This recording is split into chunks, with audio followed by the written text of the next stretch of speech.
When you think about global trade, you probably picture container ships, oil, maybe tech components. Absolutely. Tangible goods, mostly. But there's this other market, sort of hidden in plain sight, dealing in something incredibly fundamental: human organs. And a recent DW News investigation really shone a light on this, didn't it? Specifically focusing on what looks like a significant illegal kidney trade operating out of Kenya. Exactly. It's exploiting some really vulnerable people. It's quite disturbing stuff. The level of apparent organization mentioned is, well, it's striking. This doesn't seem like just random acts. The investigation suggests a network, really. Right. So for this deep dive, we've dug into the transcript of that DW News investigation from YouTube. It's pretty eye-opening. And we've also looked at insights from Willis Okumo. He's with the Institute for Security Studies, and his research adds a lot of context here. Yeah, his work seems crucial. So our goal today is really to understand how this trade works, the mechanics, maybe get a sense of the scale, and figure out why it's even possible for it to persist. Okay, well, maybe the best place to start is with the human element. The investigation features Amon Caputo Meli. He's 22, Kenyan. His story kind of puts a face to the whole issue. Amon's situation sounds pretty typical for many young people there, struggling to find work, earn an income. And then this offer comes along, $6,000 for one of his kidneys. Wow. I mean, for someone in that position, that must sound like an absolute fortune. Life-changing money. But the information he got, it sounds like it was minimal at best and quite misleading. How so? Well, the DW report says the risks weren't really explained properly. He was basically told other donors were, okay and back at work soon after. So glossing over the serious potential health impacts, that's deeply concerning. Definitely. And Ammon's experience after the surgery, which happened in Eldoret, it was nothing like that picture. He didn't even get the full amount, right? No, he got $4,000, not the promised $6,000. Yeah. And then his health started failing, feeling unwell, fainting spells. And his mother found out. How did that happen? She found out he was missing a kidney. Imagine the shock, the distress. Absolutely terrible. And then they reported it to the police. They did. But according to the report, nothing happened. No action was taken. Which straight away raises questions about accountability, doesn't it? And I suppose the whole idea of informed consent. Exactly. If you're in that kind of financial bind and you aren't given the full facts, can you truly consent? It's a huge ethical problem. So the investigation links this activity to a specific company. Yes, a company called Medley is identified as being involved in organizing these transplants. And where are the recipients coming from? Well, Germany is mentioned as a key destination. It seems the high demand for organs there, combined with not enough local donors, creates this pull factor. The demand side of the equation. Right. And they interviewed a German patient, Sabina Fischer-Kugler. She received a kidney through Medley, paid a six-figure amount. What was her take on it? She said her contract seemed legally sound, and obviously she was grateful for the transplant, but she also admitted it's not quite right. So even someone benefiting recognizes the ethical shadow hanging over it. Yeah, it suggests a kind of intuitive understanding, even if the legal boxes were ticked for her. And what does Medley say about all this? Well, Medley presents a very different story. They claim a 98% success rate. They say they regret any individual cases where organs are rejected, but they flat out deny any wrongdoing. They must address the donor situation somehow. They claim all their donors are 100% altruistic and that everything they do is transparent and legal.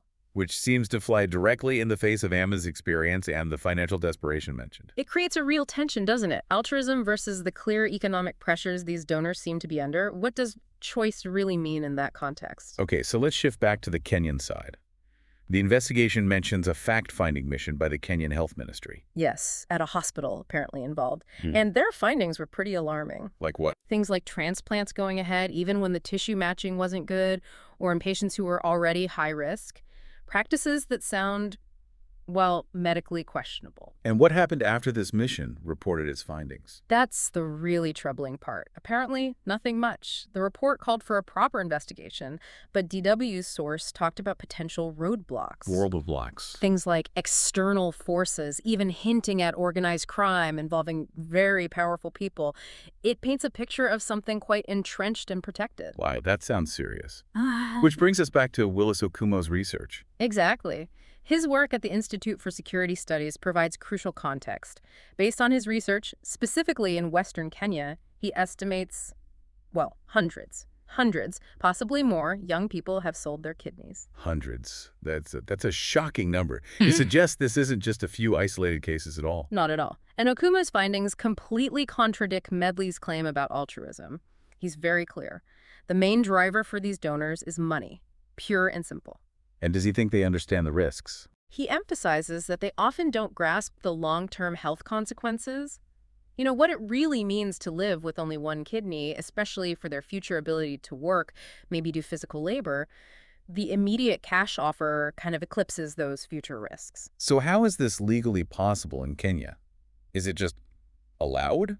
Well, Okuma points out this legal loophole. The law in Kenya apparently only specifically permits kidney donation to family members or for scientific research. Ah, so it doesn't explicitly cover donating to a stranger for money. Precisely. It leaves this gray area, as he calls it. And that's what these networks seem to exploit.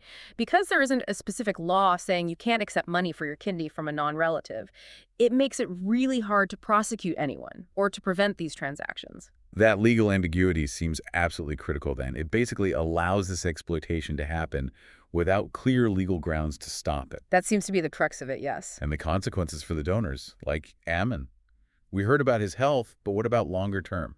It's life-changing in a negative way. He's physically limited now. He can't do many jobs that require physical effort. And he feels, understandably, completely exploited. It's just awful. And Okuma mentioned that for a long time, Kenyan authorities were basically silent on this. Yeah, he said there was a noticeable silence for many years, which probably just allowed these activities to continue, maybe even grow. But are there any signs that might be changing? There are some recent glimmers, perhaps. Okumo noted that the Medical Association dealing with kidney issues has now identified a specific hospital involved. Okay. And there was also a report in the Daily Nation, a major newspaper there, which also named the hospital and called for more investigation. So maybe the official attention is starting to increase. That's something, I suppose. But did the authorities comment for the DW report? Apparently not. The Kenyan Health Ministry didn't respond to DW's request for comment, which, still leaves some question marks about how actively they're really pursuing this. Right. So wrapping this up, it's a pretty grim picture, isn't it? It really is. You've got clear exploitation of vulnerable people, fueled by international demand. You have these companies operating, potentially exploiting legal loopholes. And, at least initially, a very slow response from the authorities, possibly hampered by powerful interests. It really makes you think, doesn't it, about the ethics involved? Absolutely. What responsibility do people in wealthier countries have when they seek treatment abroad, especially in places where people are so vulnerable? And what about international regulations? Is there a role for stronger global rules to stop this kind of thing? I mean, ultimately, what this investigation really throws into sharp relief is the profound inequality in global healthcare, isn't it? Where one person's desperation for money becomes another person's source for a life-saving organ. It leaves you considering the ethical weight of global health disparities.